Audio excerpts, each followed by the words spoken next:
Okay.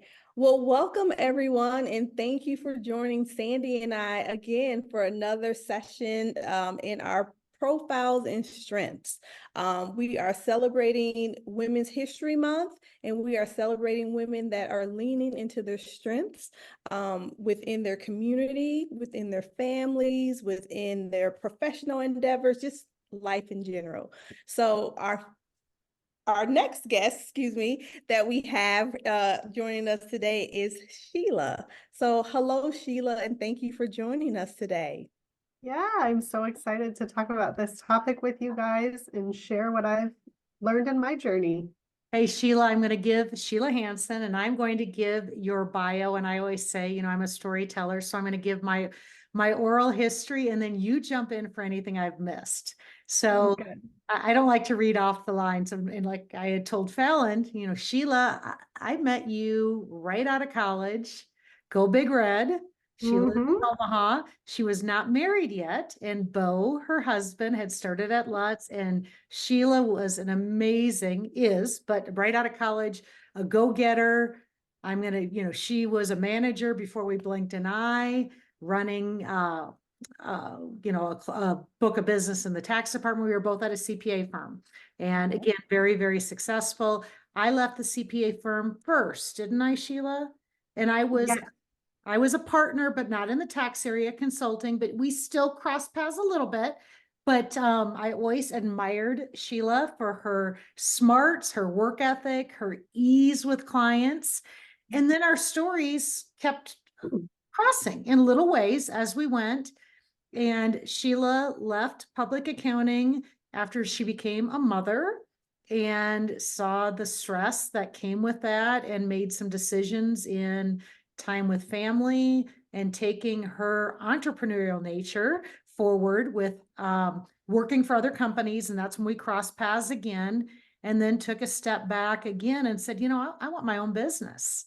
And she has been running her financial business because you do coaching. I'm going to let you take it from here because I just told her I just got an email. She has a new podcast out. She's all over the place and she is an inspiration for women and business owners all over. So Sheila, you tell us a little bit more about yourself and be a little bit more specific from my background. Yeah, I owe a lot of it to Sandy because when you did leave right before me, you transitioned a lot of your clients over to my management of them after you left. And actually, there are a couple of them that are still my clients today. Awesome. Yeah. So I made the really hard decision when I was pregnant with my oldest to leave the firm. And that was when, as Sandy alluded to, my husband and I both worked at the firm. And when we looked ahead to the coming tax season, we decided this wasn't going to be the situation that we wanted for the type of parents that we want to be and to still show up in our careers. So we made that really hard decision, and there was so much wrapped up into that.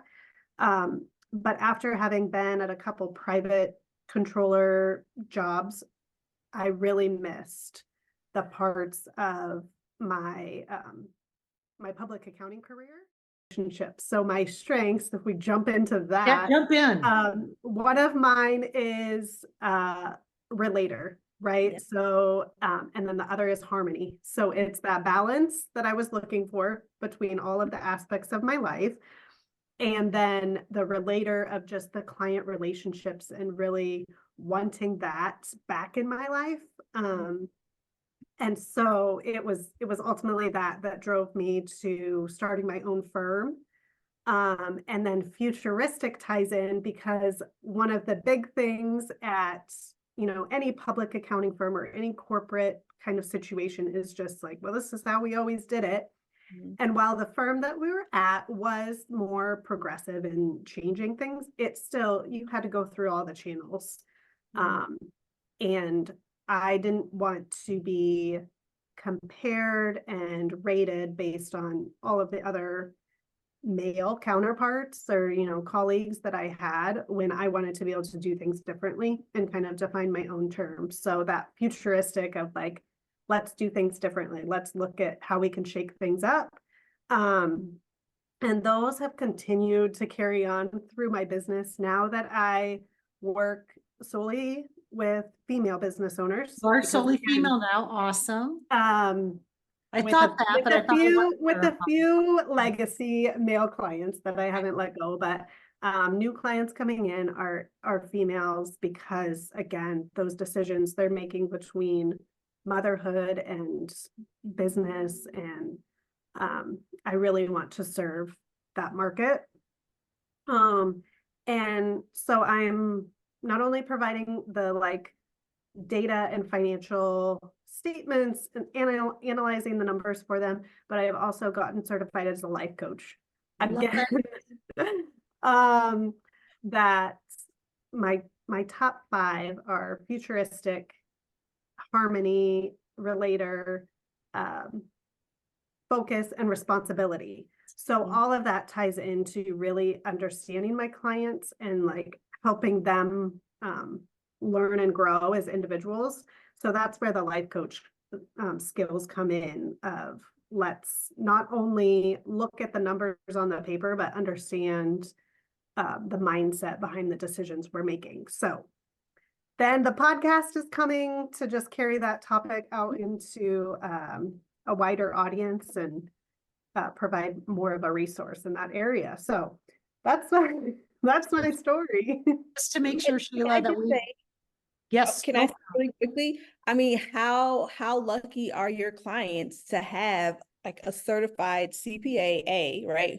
Number cruncher, but then also to have someone on the human side of it, right? Because sometimes people that fall in certain professional categories, they're looked at as just, they don't know how to relate. They don't know how to understand. So kudos to you. And I'm sure your clients are just thrilled to be working with you, to have that opportunity to have someone so brilliant in that sense of knowing the numbers, analyzing it very hardcore, but then can step away and say, I get it, right? I get it. Yeah. I get life. I'm a mommy. I'm a business owner. So good for you. Good for you. And that's one of those areas that when I step back and think of an industry as a whole, you have your own frustrations with the industry that you work in. That is one of mine, that there's so many that don't take the opportunities to teach and educate. Yeah. And CPAs are smart people. They're intelligent. They have a lot of knowledge when it comes to the technical skills, but those human skills, I think, sometimes are lacking in just being able to sit and have a conversation with the client so they can walk away and feel confident about the decisions they're making. Let's start with step 1 rather than jump into step 10. That's a really complex strategy or situation if they don't understand the basics. Yeah. All right, let's take it a step further, Sheila. So now we all know, all 3 of us working mothers, right? And we all know that there's an extra step, and that's balancing all of this career success with being a mother. So tell our audience, how do you lean into your strengths when balancing the professional success with motherhood and wife, family? Yeah, that one was a really hard one. I mean, I obviously knew it was during maternity leave that I actually left the firm. Maternity leave, okay. Okay. Yep, I was one of those. That I had gotten a job, and that first step away for the firm, it really was a job. It was, I could clock in, get the work done, but not carry that home with me in any way. And I did that for about 18 months after having my son, of just getting used to being a mother and the energy and demands and all of that. I, in a way, set my career down for a second.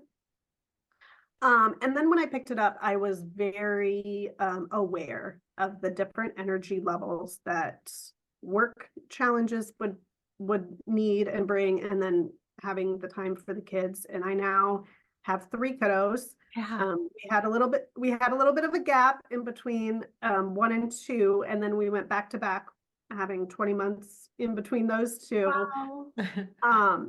And so I have really leaned into a lot of getting help at the times that I need it.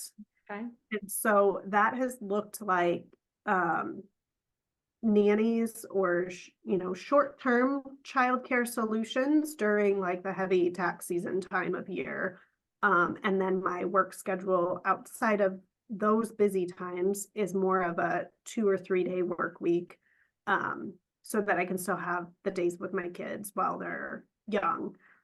It's been really important for me to structure the business so that I can do school drop off. And this year we're utilizing the bus home, but for the most part, I clock out once, they're home.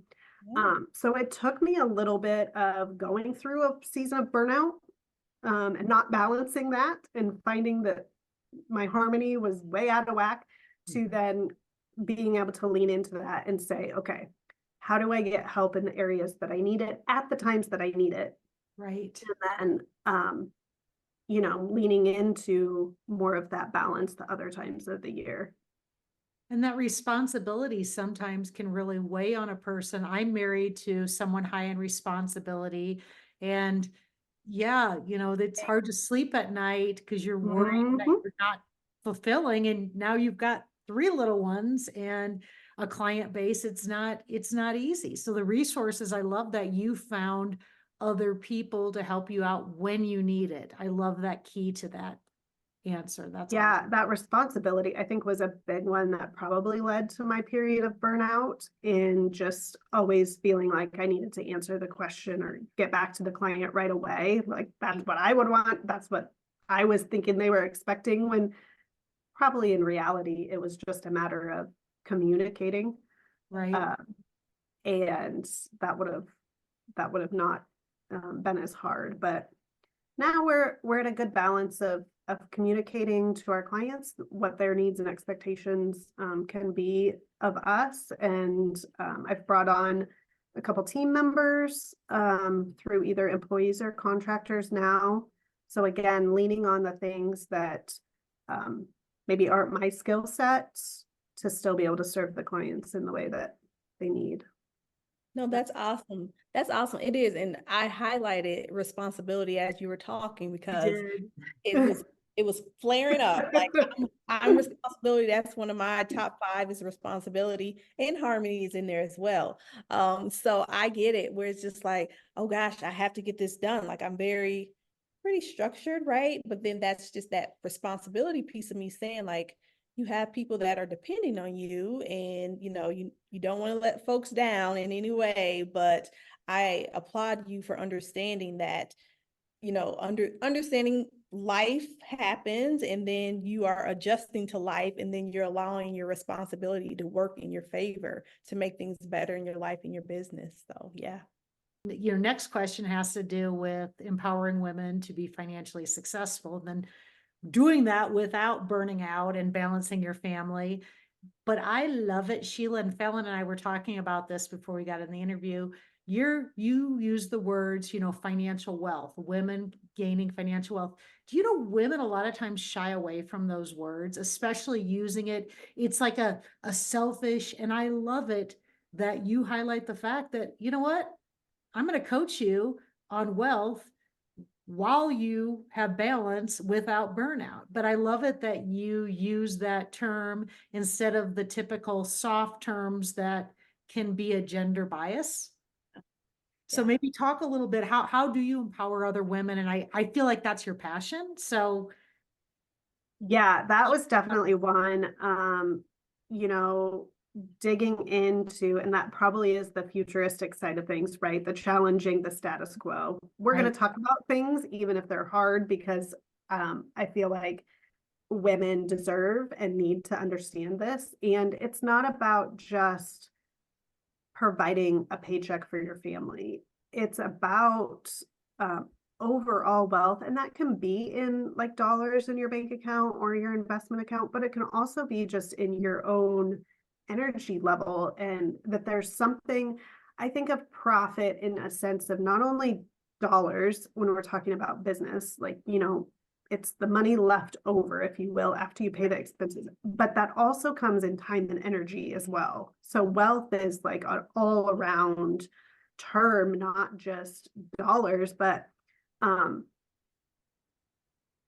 I am one now that is basically financially supporting my own household. And my business allowed my husband, who got burnt out as a CPA, to go back, and he's now teaching high school Is he students. really? Yeah. For you, He, Bo? I didn't know 2 years that. ago, 2 years ago, he made the switch. He's now teaching computer science at a local high school. And we all know the financial situation that teachers are in. So the wealth part has also become a personal, journey for us, in that this business does need to support our family and support all of our financial goals, because we don't have that other main income that is substantial towards anything. So I want that for other females. I don't want it to be that. And that was really like going back to the public accounting firm. What I really struggled with is there were female partners that we could look to, but for the most part, it was this idea of men in the role of partner, and they all had a spouse at home.